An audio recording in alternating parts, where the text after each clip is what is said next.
নমস্কার বন্ধুরা, বিনা রান্নাঘরে আপনাদের সবাইকে স্বাগত। আজকে আমি এনেছি ভেন্ডির একটা নতুন রেসিপি। তাহলে আসুন বন্ধুরা, দেরি না করে রেসিপিটা শুরু করি। প্রথমে এখানে 500 গ্রাম ভেন্ডি নিয়েছি।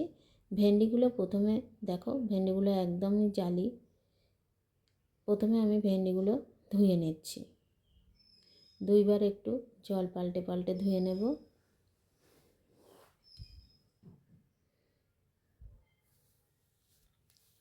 ধোয়াটা হয়ে গেছে, এবার জলটা কিন্তু ভালো করে ঝরিয়ে নিতে হবে।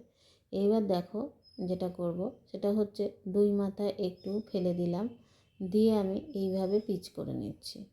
তোমরা কিন্তু এটা বটি দিয়ে করতে পারো, আমি কিন্তু এখানে এই ছুরি দিয়ে করে নিচ্ছি।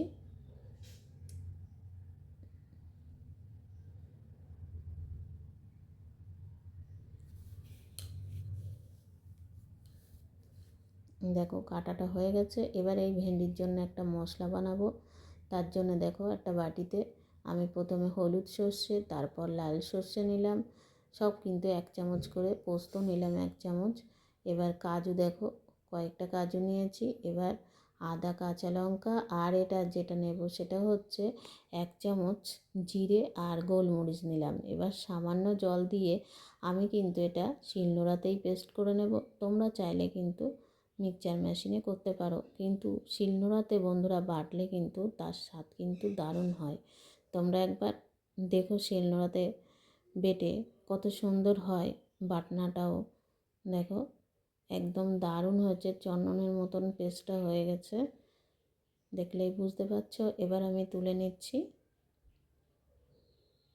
বাটনাটা হয়ে গেছে। এবার আমি চলে যাব গ্যাসের ওভেনে। গ্যাসের ওভেনটা ধরিয়ে এবার কড়াইটা বসিয়ে দেব। কড়াইটা বসিয়ে দিলাম। পরিমাণ মতো তেল দিয়ে প্রথমে ভেন্ডিগুলো আমি জাস্ট কাঁচা গন্ধটা ছাড়ানোর জন্য একটু নাড়াচাড়া করে নিলাম। এবার ভেন্ডিগুলো তুলে নিচ্ছি।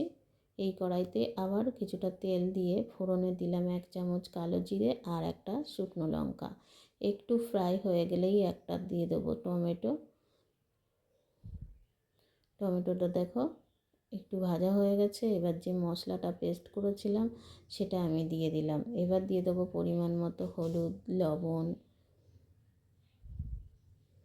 দিয়ে দেবো 1 চামচের মতো ধনে গুঁড়ো, দিয়ে দেবো একটু সামান্য কাশ্মীরি লঙ্কা, এটা অপশনাল, আপনারা না চাইলে বাদ দিতে পারেন। এবার দিলাম স্বাদ মতো মিষ্টি।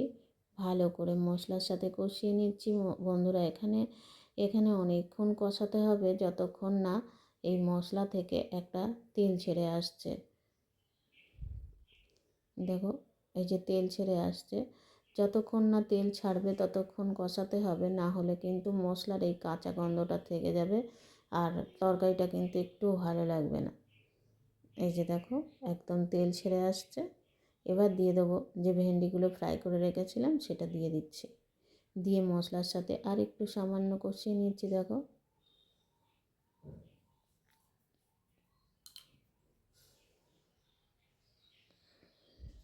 বন্ধুরা, এবার উষ্ণ গরম জল দিয়ে দিচ্ছি।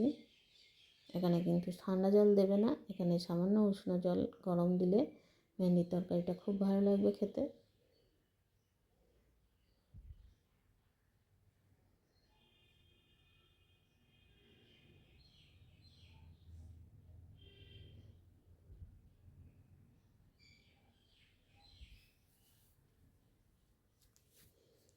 এবার বন্ধুরা 5 মিনিট ঢেকে রাখবো। 5 মিনিট পরে ফিরে আসছি। ভেন্ডিটা কিন্তু একদমই সেদ্ধ হয়ে গেছে। এবার পরিবেশন করে দেখাচ্ছি তোমাদের কত সুন্দর হয়েছে রেসিপিটা। আমি ভাতের সঙ্গে একটু খেয়ে দেখাচ্ছি। বন্ধুরা, এই ভেন্ডির তরকারি অনেকেই খেতে চায় না, কিন্তু এইভাবে কিন্তু করে দিলে সবাই কিন্তু খুব ভালো খাবে। আর এটা ভাত, রুটি কিংবা নান এসবের সাথে কিন্তু খুবই ভালো লাগবে। বন্ধুরা, ভিডিওটা যদি একটু ভালো লেগে থাকে তাহলে প্লিজ প্রচুর শেয়ার করো। আর খুব ভালো থেকো, সুস্থ থেকো। আর